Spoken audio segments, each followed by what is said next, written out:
नमस्कार, बहुत बहुत स्वागत है आप सबका। मैं हूं पुनीत पाठक, आप देख रहे हैं मेरा मध्य प्रदेश। ये थी दिन भर की बड़ी खबरें। इन खबरों को विस्तार से जानते हैं। बीजेपी के राष्ट्रीय अध्यक्ष अमित शाह ने मध्य प्रदेश के सागर से मिशन 2019 का शंखनाद किया। अमित शाह बीजेपी के पालक संयोजक कार्यकर्ता सम्मेलन में शामिल हुए। शाह ने इस दौरान कहा कि बीजेपी बड़े नेताओं की नहीं बल्कि कार्यकर्ताओं के द्वारा चलने वाली पार्टी है। एमपी सरकार पर निशाना साधते हुए शाह ने कहा कि पहले 50,000 करोड़ रुपए का किसान फसल ऋण माफ किया जाना था, लेकिन अब तक सिर्फ 5,000 करोड़ का कर्ज माफ हुआ है। अमित शाह ने राहुल गांधी पर तंज कसते हुए कहा कि राहुल एयर स्ट्राइक का सबूत मांग रहे हैं, सेना पर सवाल उठा रहे हैं, उन्हें शर्म आनी चाहिए। अमित शाह ने कार्यकर्ताओं से अगले लोकसभा चुनाव में प्रदेश की 29 सीटें जीतने का संकल्प दिलवाया।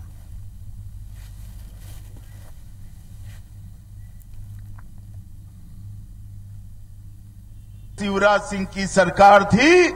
शिवराज सिंह की सरकार में लॉ एंड ऑर्डर का मतलब था कानून और व्यवस्था। क्या मतलब था? अरे जोर से बोलो, क्या हुआ है भाई? क्या मतलब था? यहां लॉ एंड ऑर्डर का मतलब हुआ है लो और ऑर्डर करो, घूस खाओ और ऑर्डर करो। ये बदलाव हुआ है या नहीं हुआ है? जरा जोर से बोलो, हुआ है या नहीं हुआ है? आज वो मोदी जी की वही 133 योजना, मोदी जी लोकप्रिय न हो डर से आज बंद कराने का पाप एक कमलनाथ की सरकार कर रही है। मित्रों, कांग्रेस की सरकार कर रही है। पूरे मध्य प्रदेश के अंदर 2 ही महीने के अंदर उन्होंने समझा दिया है। राहुल बाबा, भारतीय जनता पार्टी फिनिक्स पक्षी जैसी है, राख हो जाती है तो राख में से भी फिर से सजीवन होना ये भारतीय जनता पार्टी की फितरत है। और यहां तो हम चुनाव में हारे नहीं है, आप जीते जरूर हो। राहुल बाबा, जरा एक बार माइक में हाथ में कागज रखे बगैर रबी की फसल कौन सी होती है और खरीफ की फसल कौन सी होती है एक बार तनिक बोल दो जरा। माताओं, बहनों, भाइयों, उनको ये मालूम नहीं है आलू जमीन के ऊपर होता है, जमीन के नीचे होता है या फैक्ट्री में होता है। इधर मध्य प्रदेश में मुख्यमंत्री कमलनाथ ने सरकार के 70 दिन के कामकाज का रिपोर्ट कार्ड पेश किया। सीएम ने कहा कि 25 लाख किसानों का कर्ज कल शाम तक माफ हो जाएगा। 50 लाख किसानों के कर्ज माफ करने का टारगेट है। इस दौरान सीएम ने भाजपा पर निशाना साधा और बीते 15 साल का हिसाब मांगा। उन्होंने प्रधानमंत्री मोदी पर भी तंज कसा। तो जो हमने वचन दिया था कि हम किसानों का कर्जा माफ करेंगे, कल शाम तक लगभग 25 लाख किसानों का कर्जा माफ हो जाएगा। हमारी सीमा थी 2 लाख रुपए तक करेंगे, तो उसकी जांच चल रही है। जिसकी 5 खाते थे और वो 2 लाख को पंचर कर गया, तो उसका रिवर्स करना पड़ेगा। और हमारा लक्ष्य है कि मध्य प्रदेश के 50 लाख किसानों का कर्जा हमारा माफ हम करने लायक होंगे। 100 यूनिट 100 रुपए और उसके ऊपर 200 रुपए। इस प्रकार किसानों के लिए, बिजली के लिए बैंक, हमने कहा था हम आदि करेंगे, हमने ये कर दिया। 76 दिनों में हमने 83 अपने पॉइंट्स वचन पत्र के पूरे करे हैं। 83 दिन की जनता को हिसाब देना चाहता हूं और मैं ये उम्मीद करता हूं कि भारतीय जनता पार्टी भी अपने 15 साल का हिसाब देगी। पहले एक निवेश नीति हुआ करती थी, मैंने ये तय किया कि हम निवेश नीति तो रहेगी पर साथ साथ सेक्टर स्पेसिफिक निवेश नीति भी होगी। ये बहुत बड़ी मांग थी कि पिछड़ी जाति का आरक्षण 27% किया जाए। हमने 27% लागू कर दिया और 10% सम्मान वर्ग को गरीबी के आधार पर। ये मैंने कल इसकी घोषणा कर दी थी। ये कह देना कि आज सुरक्षा, देश की सुरक्षा केवल हम ही कर सकते हैं। आजादी के बाद हमारे पूरे डिफेंस फोर्सेस किसने बनाए? हमारी इंडियन मिलिट्री एकेडमी किसने बनाई? हमारे नेशनल डिफेंस एकेडमी किसने बनाई? हमारे सैनिक स्कूल किसने बनाए? क्या भारतीय जनता पार्टी ने बनाए? क्या मोदी जी ने बनाए? मध्य प्रदेश में ओबीसी को 27% और सवर्ण को 10% आरक्षण दिए जाने के मामले में मुख्यमंत्री कमलनाथ ने कहा कि इसमें कहीं कोई समस्या नहीं। उन्होंने कहा कि तमिलनाडु में भी 50% से ज्यादा आरक्षण दिया जा चुका है। उस पर जब कोई कहीं सवाल नहीं उठा तो फिर इस पर क्यों है? मध्य प्रदेश के पूर्व मुख्यमंत्री शिवराज सिंह चौहान पर अप्रत्यक्ष निशाना साधते हुए उन्होंने कहा कि यहाँ अन्य पिछड़ा वर्ग के मुख्यमंत्री रहे हैं, लेकिन इस पर काम क्यों नहीं किया गया?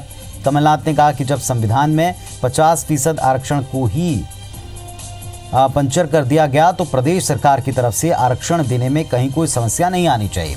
हालांकि मध्य प्रदेश में गरीब सवर्णों को आरक्षण का लाभ कब से मिलेगा, इस पर कमलनाथ ने कहा कि उन्होंने परीक्षण के लिए समिति बना दी है, उसकी नतीजे आने के बाद इस पर कोई फैसला होगा।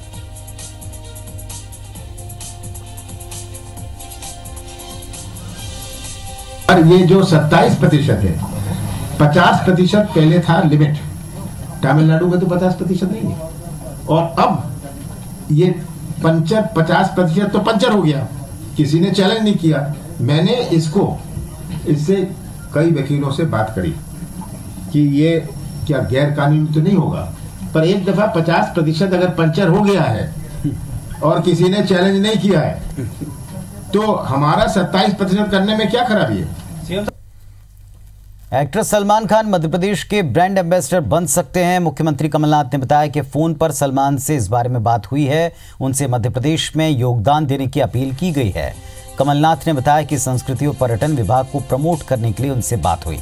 इसके लिए सलमान खान 1 से 18 अप्रैल तक राज्य में सक्रिय रहेंगे। इस मौके पर उन्होंने ट्रांसफर को लेकर सरकार पर उठ रहे सवालों का जवाब दिया। कमलनाथ ने कहा कि बीजेपी का बिल्ला जेब में लेकर चलने वालों का यही हश्र होगा। साथ ही उन्होंने ये संकेत भी दिए कि अभी तबादले होते रहेंगे।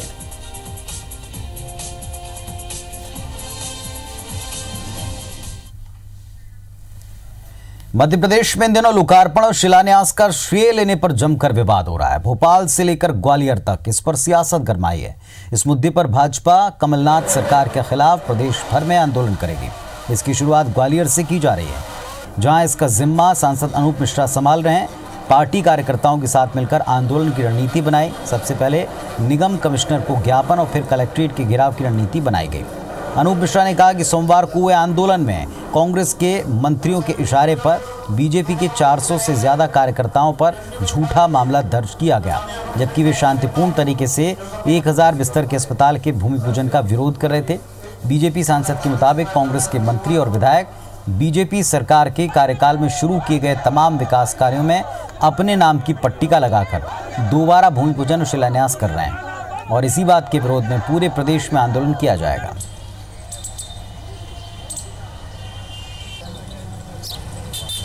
मालिनी गौड़ ने उसका विरोध दर्ज कराया है। हर जगह इस तरीके की बात आ रही है। कटनी में हो रहा है, रीवा में हो रहा है, तो ये तरीका ठीक नहीं है। अपने काम जब करें उस पर अपनी मोहर लगाएं। पिछले काम हम लोगों ने भी जब सरकार में आए थे, जो काम उनके समय में हुए थे उसके लिए बधाई दी थी, और उनके जनप्रतिनिधि जहाँ जहाँ होते थे उनको सम्मान बुलाकर उनकी बात कहने का मौका भी देते थे मंच पर। ये सारी चीजें खत्म हो रही हैं।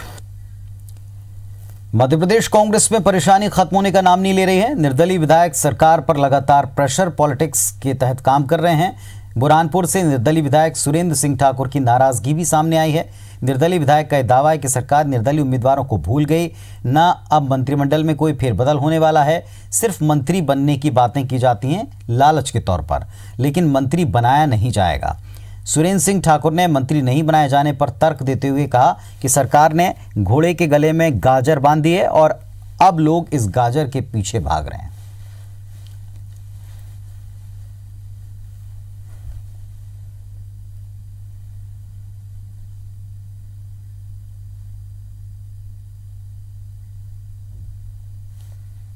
ये घोड़े के आगे जो अपन कभी कोई देखा ना, घोड़े के आगे गाजर बांध देते हैं जैसे घोड़ा तेज भागे खाने के लिए। अब वो 6 सीट जो इसलिए खाली रखी है कि सब लोग की उम्मीद है कि मैं मंत्री बन जाऊंगा, मैं अच्छा काम करूं, मैं मंत्री बन जाऊंगा, लेकिन मुझे पूरा विश्वास है कि अब कोई मंत्री बनेंगे नहीं। मालवा निमाड़ में बढ़ते अपराध और बिगड़ती कानून व्यवस्था को लेकर गृह मंत्री बाला बच्चन ने इंदौर आईजी के सभी जिलों के पुलिस अधिकारियों की बैठक ली। लोकसभा चुनाव और त्योहारों के मद्देनजर कानून व्यवस्था को बेहतर बनाने के निर्देश दिए। बाला बच्चन ने अमित शाह के उस बयान पर पलटवार किया जिसमें शाह ने कहा कि प्रदेश की कानून व्यवस्था बिगड़ चुकी। बाला बच्चन ने कहा कि मंदसौर, रतलाम और बड़वानी के मामले में अपराधी कौन निकला सभी जानते हैं। इसके अलावा गृह मंत्री ने इस बात के भी संकेत दिए हैं कि लोकसभा चुनाव के बाद इंदौर और बड़े शहरों में पुलिस कमिश्नरी की व्यवस्था पर विचार किया जा सकता है। साथ ही पुलिसकर्मियों को वीकली ऑफ देने को लेकर भी रोस्टर पूरी तरह से तैयार हो चुका है, जल्द ही इसको लागू किया जाएगा। गृह मंत्री ने इंदौर में स्कूली बस पर हुए हमले को लेकर भी चिंता जाहिर की।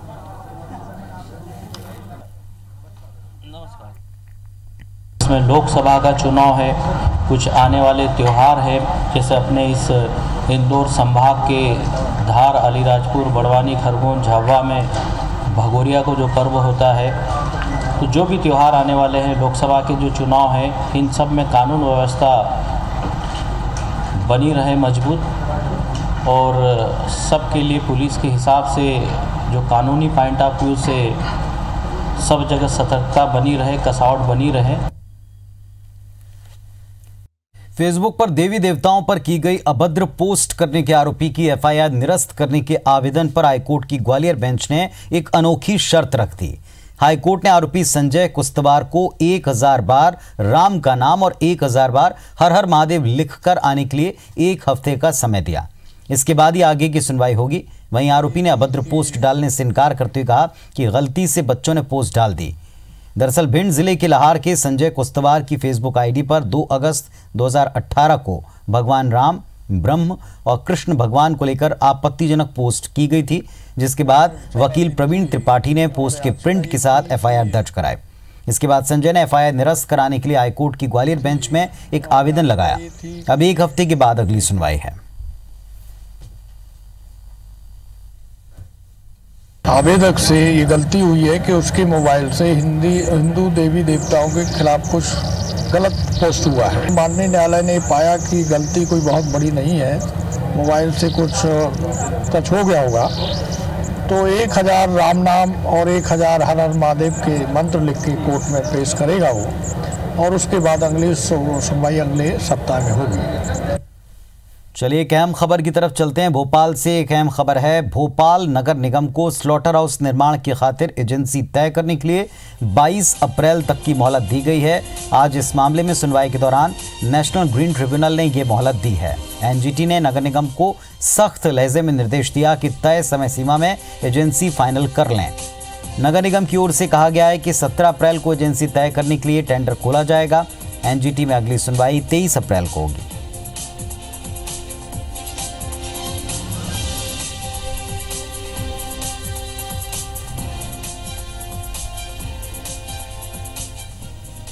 तो एनजीटी ने मोहलत दी है और ये कहा है कि निर्माण एजेंसी को तय कर लें, नियत तारीख तक तय कर लें। अगली सुनवाई में इसके बारे में डिटेल ली जाएंगे। तय समय सीमा में एजेंसी फाइनल करें, ये एनजीटी का निर्देश है भोपाल नगर निगम को। एजेंसी तय करने के लिए 17 अप्रैल तक का वक्त भी है। केस की अगली सुनवाई 23 अप्रैल को तय की गई है।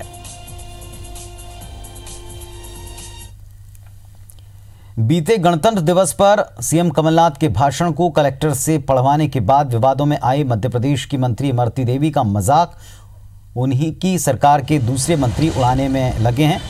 भोपाल में प्रदेश सरकार के सीनियर मंत्री डॉक्टर गोविंद सिंह ने पत्रकारों के सवाल से बचने के लिए इमरती देवी का मजाक उड़ाया। एक पत्रकार ने आतंकी संगठनों की लिस्ट से जुड़े सवाल पर डॉक्टर गोविंद सिंह ने सवाल टालते दूसरे नेता से सवाल पूछने को कहा और फिर हंसकर ये भी बोल दिया कि जैसे इमरती जी ने कहा था हमने भी वैसे ही कह दिया।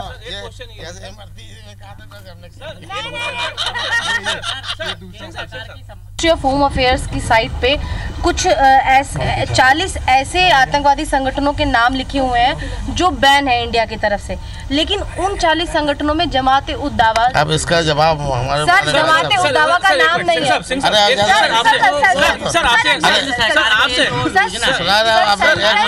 एक बार सुनो, जैसे इमरती ने कहा था वैसे हमने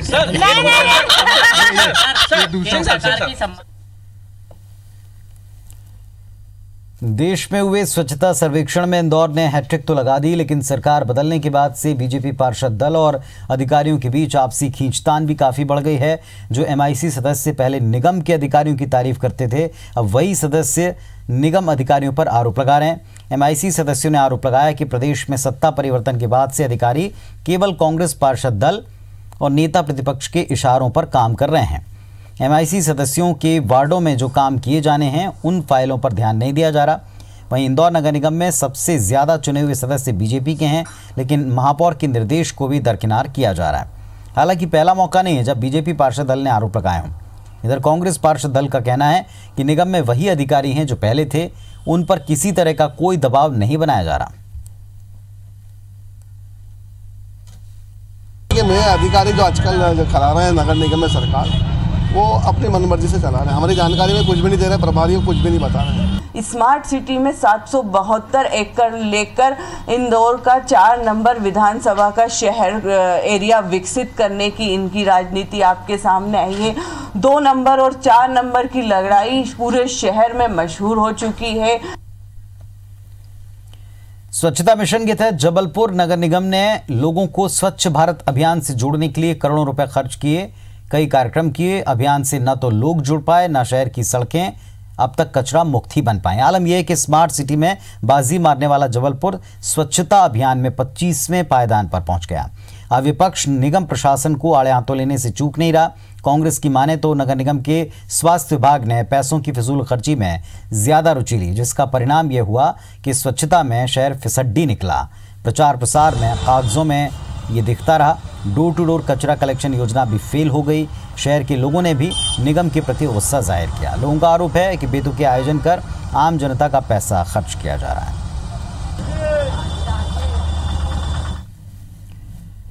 सतना में महाशिवरात्रि भंडारे के बाद बचा प्रसाद खाने से 15 गौ वंशों की मौत से हड़कंप मचा हुआ है। जहरीला प्रसाद खाने से गायों की तड़प तड़प कर मौत हो गई। साथ ही दर्जन भर गायें अब भी बीमार हैं।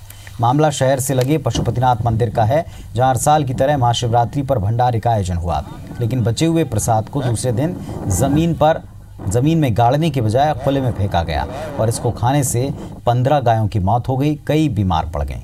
गायों की हालत से ग्रामीणों में आक्रोश है।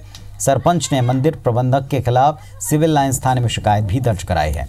ग्रामीणों का आरोप है कि इस मामले में शासन प्रशासन को जो सक्रियता दिखानी थी उस तरह से कोई कार्रवाई नहीं की गई। बीमार गायों का इलाज करवाया जा रहा है। गाय के नाम पर राजनीति करने वाले हिंदू संगठनों की चुप्पी पर सवाल उठाते हुए ग्रामीण दावा करते हैं कि गायों की हालत को देखते हुए मौतों का आंकड़ा बढ़ सकता है।